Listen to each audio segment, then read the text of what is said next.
While discussing the relation of partners to the third person, we discussed the first very important point, that is nature and extent of liability of the firm for the acts of the partner. That was our first point.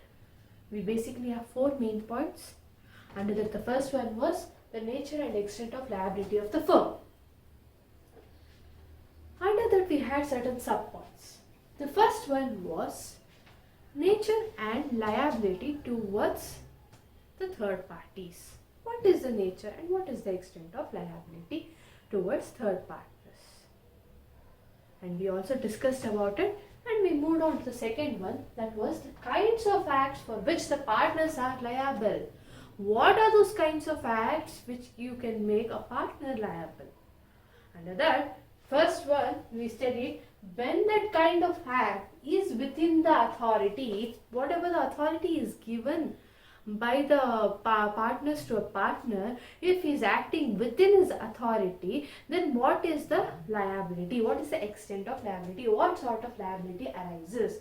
Under that we studied express and implied. Now with this brief introduction, now we will move on to the next one. The next point was in emergency. Partner's authority in emergency. That comes under section 21 of Indian Partnership Act.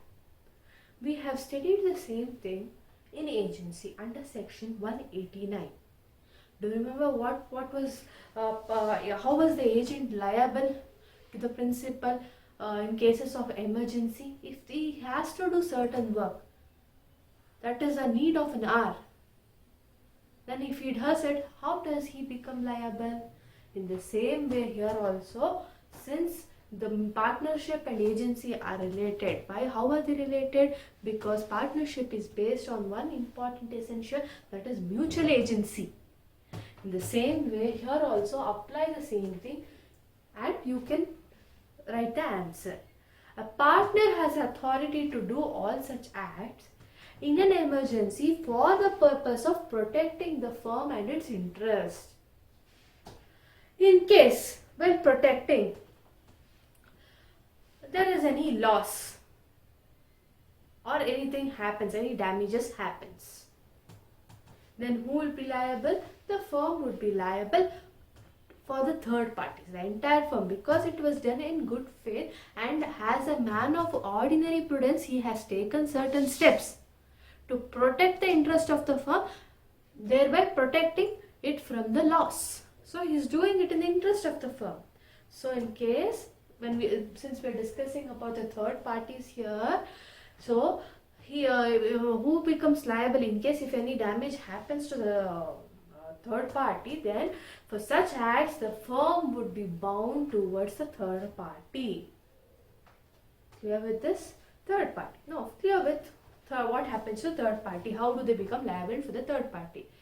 The next point, this is for your information. In case if the partner who is acting in emergency situation, if he incurs any loss, if he has to spend from his pocket, then what happens?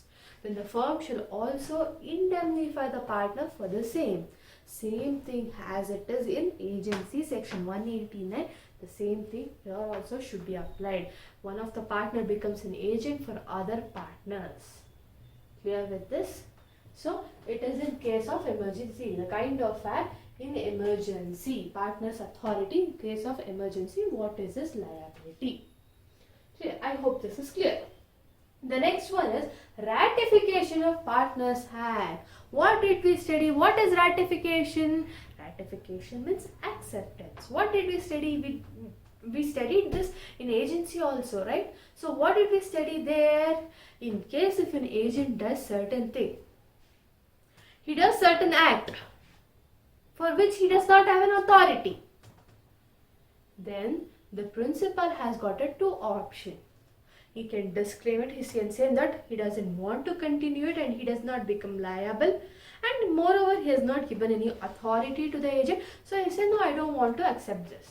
Or else if it is favorable to him, he can accept it. What is that acceptance called? It is called as ratification. So ratification of Partners Act, even here also the same thing. What is it? If any partner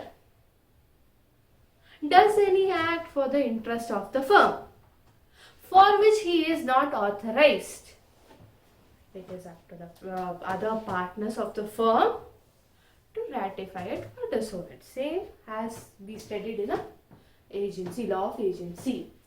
Now let's move on to the next point. Admission made by a partner. Section 23. What is this admission made by a partner? What is this admission? It means, as per section 23, an admission or representation made by a partner concerning the affairs of the firm.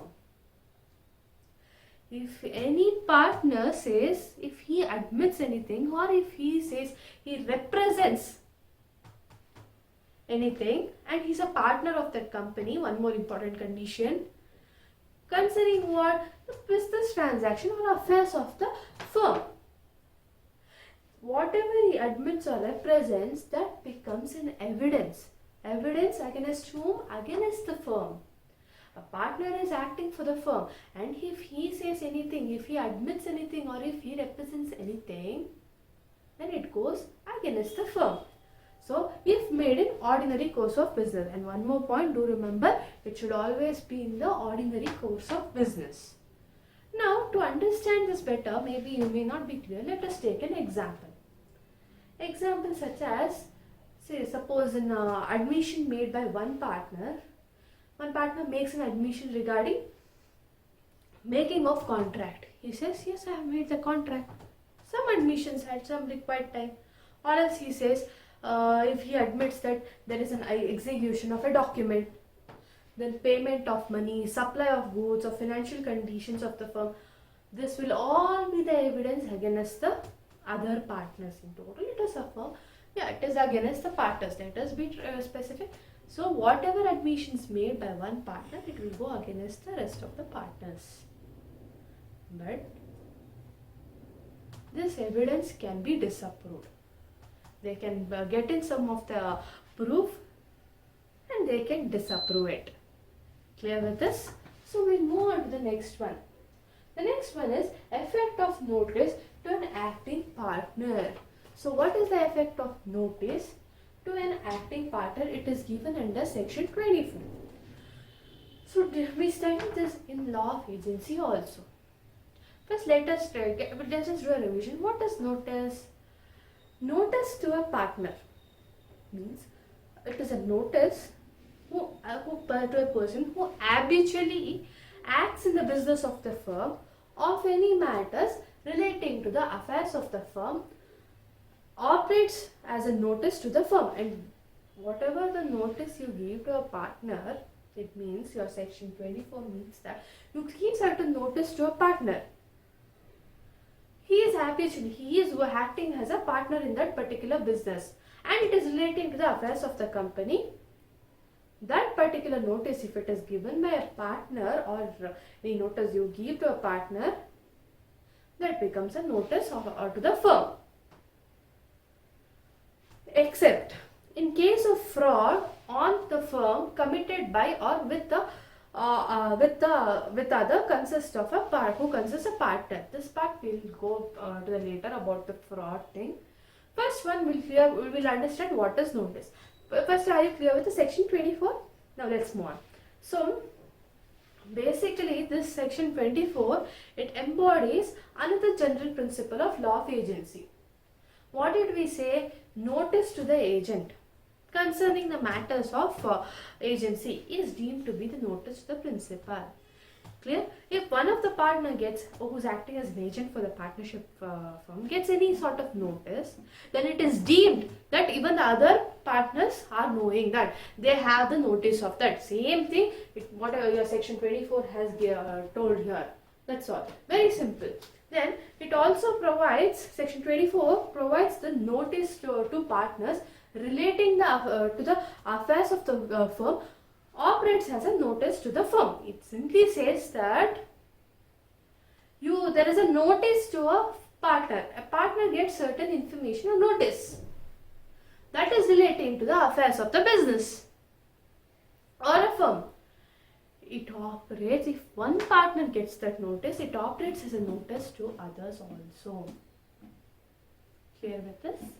So it binds the partners who are partners at time. I mean, one more point is very important is the notice which they get or which they receive, that binds the partners who are the partners at that particular moment. Suppose if they get notice now, today, till today, who are the partners? They are bound.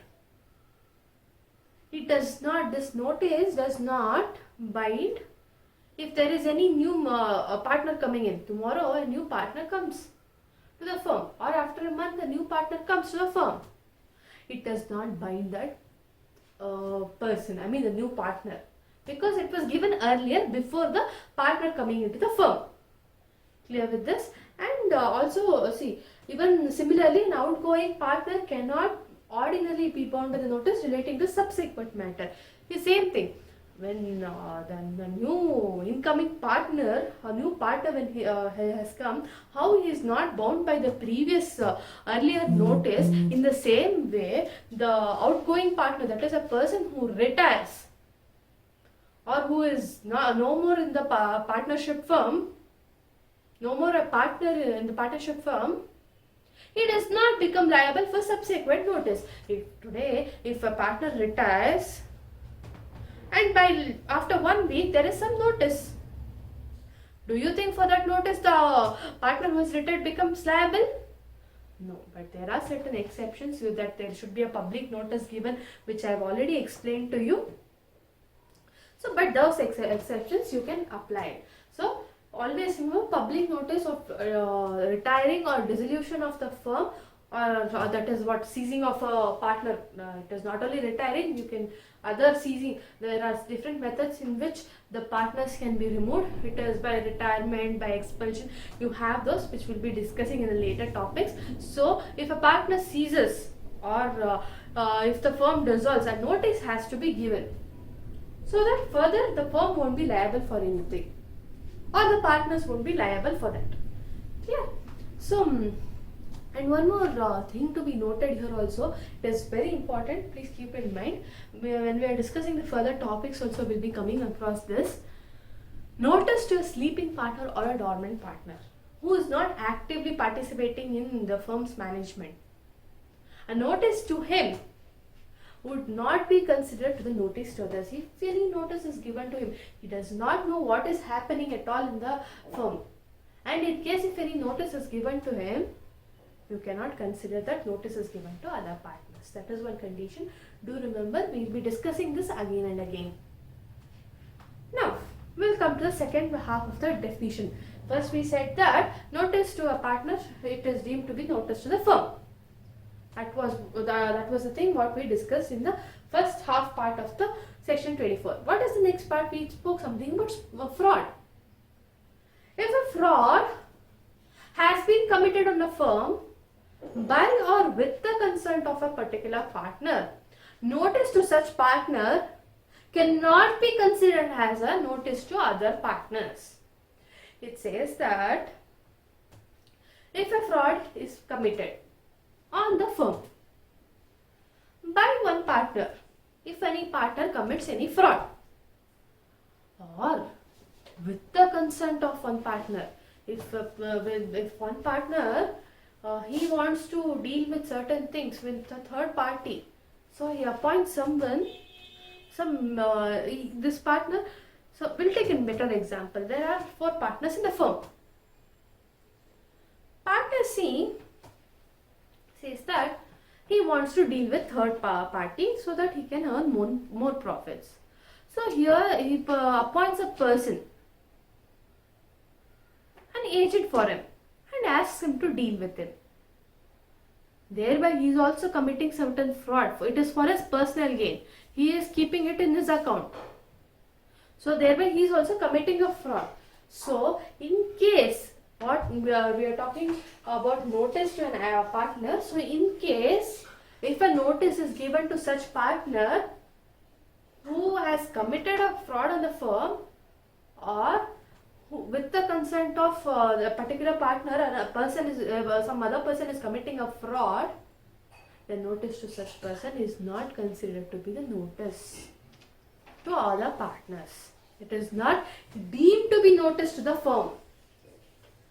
This again you can go back to the law of agency. If the agent commits any fraud, do you think he'll go and give the notice to the principal? Honestly disclosing that he has done such fraud and he has earned so much profits? He won't disclose, right? In the same way, one partner who is acting as an agent to other partners commits certain fraud. He himself commits or he gives a consent to commit the fraud. Then do you think he'll disclose anything to the other partners or firm? No, he won't. Therefore, it is very clear that under this section 24, part 1 says that notice to a partner is deemed to be the notice to all the partners. Second part says this, fraud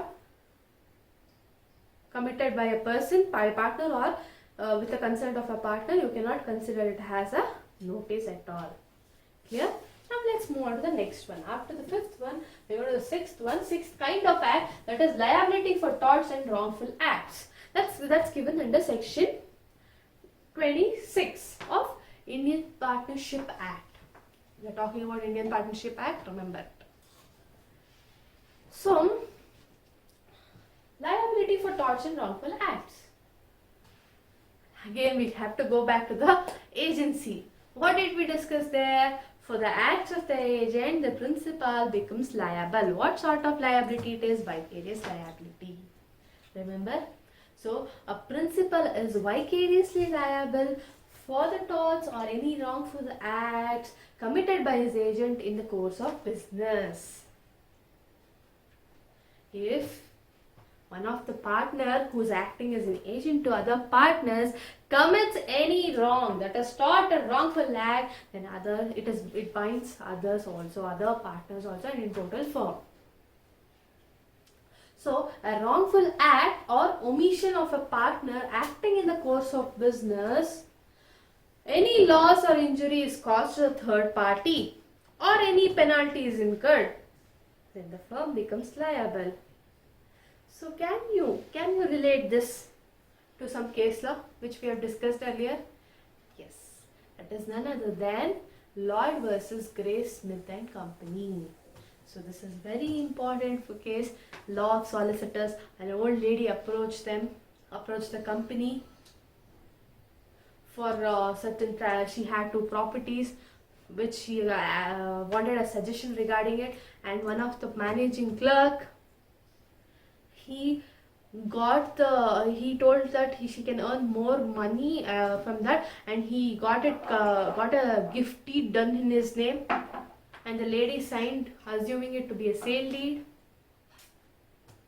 Then later on it was held by the court that managing clerk, he sold that property and earned certain profits, and later court held that for the acts of the agent the principal becomes liable. That is vicarious liability. So always remember, torts or wrongful acts, even here also you can apply agent and principal relationship and you write this case. So the wrongful act may be fraud, tort, negligence or misappropriation of money or property, anything. Any tortious activity. Clear? I hope you are clear with this. Then, liability for misapplication of money or property by a partner. So, the last act is liability for misapplication of money or property by a partner. That's given under section 27. Here, you can actually divide this into 2 and you can understand better. But before we go into this, let's try to understand what is this. Liability for misapplication of money or property by a partner. So what is it? As per section 27, what it says, when the money or property has been received by the partner and he misapplies the same without accounting it to the firm. So there is some money or property received in the name of the firm, and one of the partner, he has got an authority and he receives it and he misapplies the same without accounting. He does not give the accounts, true accounts, but he is going to misapply it. This is the first thing, first part of your section 27 says. The second part says that when the money or property has been received by the firm from the third party and same is misapplied by any of the partner. So it is said that the firm receives it. The firm has already got it. It is with the firm. From where did it get? From the third party. They enter into several transactions, maybe for some loan or anything. They might have received certain property and also some cash if there is some sale. Clear? So at that time it is with the firm, and if any of the partner misapplied it, he misutilizes that particular money or the partner. Clear with the two things which this particular section speaks about. So first one, it says money or property received by a partner and he misappropriates it with not accounting it to other partners. Second one, it is received by the firm and then it is misapplied by any of the partner. So in either case, in whatever the case I have told you, who becomes liable? It is the principal, in the sense, or the partners and the firm becomes liable. Now let's go on. Let's study first point. Liability for money or property received by a partner. It is received by a partner who misapplies the same. What did we study? Section 27. Under that 1 or 2 points I gave you. One said that liability for money or property received by a partner who misapplies it. He has received it and he is misutilizing it. He is misapplying it. And it is not for the benefit of the firm. He is not utilizing it for the firm. Now what is the explanation you can say for this? It says that section 27 again says it clearly that to make a firm liable, there are certain conditions which is given to establish that liability of money or property received by a partner who misapplies it. What is that condition? Important condition. It says that to make the firm liable for the act of the partner, it is necessary that such partner, while he is receiving the money or property from the third party, acted within his apparent authority. What is this apparent authority? We already discussed what is it apparent authority. On the face of it, it seems to the third person, third party, that yes, he has got an authority. The partner might have got authority or not, that is different. But for the third party, it seems that yes, this person has got an authority and I can enter into the contract with him. I can give him money or property. So first point is, it has to be apparent. He has to get that apparent authority from the view of third person. Clear with it? We are discussing about third party relation of partners with a third party. So please think from the view of third parties. All these are from the third party's view. So there should be an apparent authority. So the next important point is the money or property which is received by a partner, it should be in ordinary course of business. If at all it is not in ordinary course of business of the firm, but if it is received in the personal capacity, then the firm is not liable. Even we have studied, there is one case law regarding this. We studied where a person gives a check and some money to his friend, and that friend is an employee of a bank. He, instead of giving it to the bank, submitting it to the bank, he utilizes that. Now a case was filed. The court held that since it is given in the personal capacity and not in the capacity of an agent of the bank, that person cannot be held liable. In a sense, not the person, the bank cannot be held liable. Clear? Because they were not acting in the course of business. And you can make that person who has received it personally liable, but not the bank. Clear? Same thing. Apply the same thing also here. Same concept here. That is, it should not be in the personal capacity, but it should be in the ordinary course of firm's business. For this we have in case law Willett versus Chambers. This is very much like an example itself. Then what happens, one of the partners of a firm, that firm is of a firm of solicitors. He received the money, one of the partners receives some money from the client. For what? For investing on a mortgage and mortgage. He receives certain money from his client. Okay, they said that, okay, please apply it on, invest it on mortgage. Whatever he has done, the mortgage. Then that one of the partner, what he does is, he misapplies the same. He does not use it for that purpose for which it was given, but he uses it for something different thing, for maybe for his personal use. But there's a misapplication of the same. Now there was this was act by one partner. There was another partner in the firm, two partners, and there was one more partner in the firm who was totally ignorant of all these things. He did not know that these kind of fraud is happening. Then finally there was misapplication, and for mortgage nothing was paid, and there was a case for this. Then in the court it had said that the other partner who was ignorant of this fraud was held liable along with guilty partner. So for the act of a one partner who becomes an agent, even the other partner is also liable. Clear with this?